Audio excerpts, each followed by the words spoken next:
항상 5 시리즈나 E클래스 영상을 올리면 520i 살까요? 2250 살까요? 많이들 물어보세요. 그래서 제가 이거 관련해서 몇 번 영상도 올리긴 했는데 영상마다 길이를 그렇게 길게 하지는 않다 보니까 모든 내용을 말씀드리지는 못했습니다. 그래서 오늘은 520i와 2250의 주행 특성에 대해서 공식 수치와 제가 체험한 내용을 바탕으로 좀 비교를 해드리겠습니다. 약간은 어려운 내용일 수 있지만 최대한 쉽게 설명드리도록 하겠습니다. 제가 이런 컨텐츠를 진행하는 이유는 E클래스와 5 시리즈를 고민하시는 분들이 이런 수치적인 면을 보고 어떤 주행성을 보여줄 수 있는지 미리 조금 알고 차량을 비교 시승하거나 하시면 어느 정도 그 차이점이 좀 더 쉽게 느껴질 수 있기 때문에 오늘 영상 필수 시청해주시면 감사하겠습니다. 자, 일단 파워트레인부터 살펴볼게요. 2250 211마력 35.7토크, 520i 184마력 29.6토크로 27마력과 6토크 차이란 말이에요. 공차 중량은 1785kg과 1702kg으로 E클래스 쪽이 마력 토크도 높고 공차 중량도 무겁습니다. 하지만 무게당 마력, 즉 1kg을 움직이는데 소요되는 마력을 보면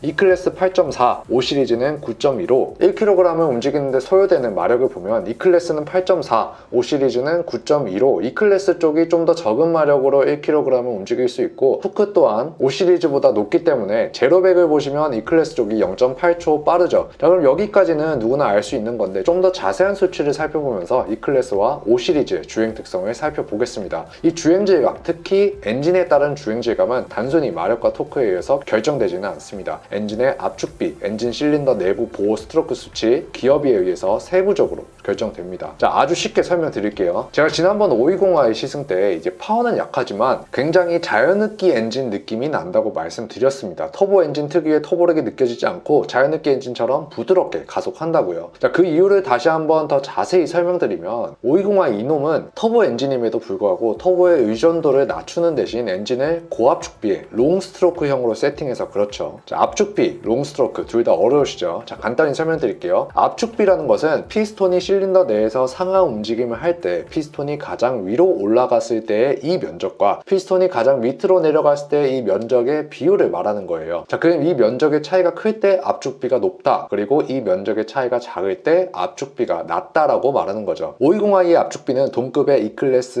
A6보다 상당히 높습니다. 자, 1도 차이가 안 나지만 이 정도면 크게 차이가 나는 정도예요. 자, 보통 터보 엔진을 장착하지 않는 자연흡기 엔진의 압축비가 10에서 11의 압축비를 사용하는데 520i의 압축비가 10.2니까 높은 정도죠. 자, 이렇게 고압축비를 쓰는 이유는 BMW의 어쩔 수 없는 선택이었을 거예요. 보통 터보 의존도가 높은 차들은 저압축비를 쓰더라도 터보차저를 크게 걸어버리면 압축비가 거의 1.5배 이상 올라가 버리니까 토크 중심형 세팅이 가능한데 BMW는 애초에 터보에 대한 의존도를 낮춰버리니까 압축비라도 높게 써서 부족해진 토크를 채워야 하는 거죠. 대신 자연흡기처럼 부드러운 엔진 필링을 얻는 거고요. 또한 엔진 피스톤의 상하 움직임이 더 큰 롱스트로크형 엔진을 사용했어요. 이걸 또 간단히 설명드리면 이 스트로크라는 것은 엔진 피스톤이 움직이는 그 길이를 나타냅니다. 맨 위에까지 갔다가 아래까지 내려오는 이 길이가 520i는 94.6으로 E클래스나 A6보다 더 길죠. 이 엔진 스트로크가 길면 엔진의 반응성 자체는 느려지지만 토크, 즉 치고 나가는 힘을 얻을 수 있어요. 아까 520i는 터보 의존도를 낮췄다고 말씀드렸죠. 자, 그렇기 때문에 그 단점을 상쇄시키기 위해서 고압축비의 롱스트로크 엔진을 사용하는 겁니다. 반면 E클래스의 압축비를 보시면 9.8로 10.2의 BMW 5 시리즈보다는 낮은 압축비예요. 대신 이 압축비로 35.7토크를 내려면 터보의 힘이 필수적입니다. 그렇기 때문에 520i보다는 당연히 터보 의존도가 좀 더 높다고 볼 수 있고 우리가 생각하는 전형적인 터보의 느낌이라고 보시면 돼요. 대신 E클래스처럼 터보 의존도가 높은 저압축비의 차량이라면 고속 영역으로 올라갔을 때는 엔진에서 나오는 힘이 상당히 적어질 수밖에 없는 단점이 있습니다. 그러니 5 시리즈는 저속이나 고속이나 일정한 힘으로 천천히 꾸준히 가속이 가능한 세팅이라면 E클래스는 터보가 들어가는 그 초반 토크에 힘이 몰려서 고속 영역에서는 힘이 떨어질 수 있는 세팅이라는 거죠. 자, 그러면 엔진은 그렇다 쳐요. 그럼 이 엔진에서 나오는 힘을 바퀴로 전달하려면 미션을 거쳐서 프로펠러 샤프트 종감석 기어를 거쳐서 바퀴로 전달됩니다. 여기서 이 미션의 기어비가 상당히 중요합니다. 이 기어비가 어떻냐에 따라서 가속력, 연비 등의 중요 요소가 결정될 수 있거든요. 일단 기어비란 간단하게 엔진 회전당 프로펠러 샤프트가 회전하는 비율, 즉 엔진 회전을 시간을 얼마만큼의 비율로 바퀴에 전달하느냐입니다. 기어비가 5대1이라는 것은 엔진이 5번 회전할 때 바퀴가 한 번 회전한다는 거죠. 자, 그럼 이걸 기억하고 이 250과 520i의 기어비를 보겠습니다. 벤츠는 9단 미션이고 BMW는 ZF 8단 미션이죠. 여기에 종감속비를 곱해야 합니다. 그럼 최종적으로 이런 수치가 나옵니다. 전체적으로 E클래스 쪽의 기어비가 5시리즈의 기어비보다 높습니다. 특히 1, 2, 3단 쪽 기어비가 높은 것은 이 토크가 높다는 것으로 해석될 수 있는데, 그렇게 따지고 보면 초반 가속력이 E클래스 쪽이 더 좋다고 볼 수 있어요. 그렇기 때문에 제로백도 E클래스 쪽이 좀 더 빠른 거죠. 다만 그만큼 바퀴를 한 번 회전시키기 위해서 엔진 RPM을 더 사용해야 하기 때문에 연비 효율성은 떨어지게 됩니다. 그렇기 때문에 연비가 거의 2.3km씩 차이가 나는 건데, 무게에 의한 영향도 있겠지만 기어비로 인한 영향도 무시할 수 없습니다. 다만 E클래스는 BMW보다 단수가 하나 더 높은 9단 기어를 사용하기 때문에 120km 이상의 고속에서 크루징을 할 때 9단 항속 기어가 걸리면서 고속 연비는 조금 더 나을 수도 있다는 점 말씀드립니다. 여전히 드릴 말씀이 많은데 오늘은 여기서 마치도록 하고, 이런 세부적인 차이점을 인지하신 채 시승을 해보시면 각 차의 장단점이 명확하게 느껴지실 듯 합니다. 이상으로 영상 마치겠고, 시청해주셔서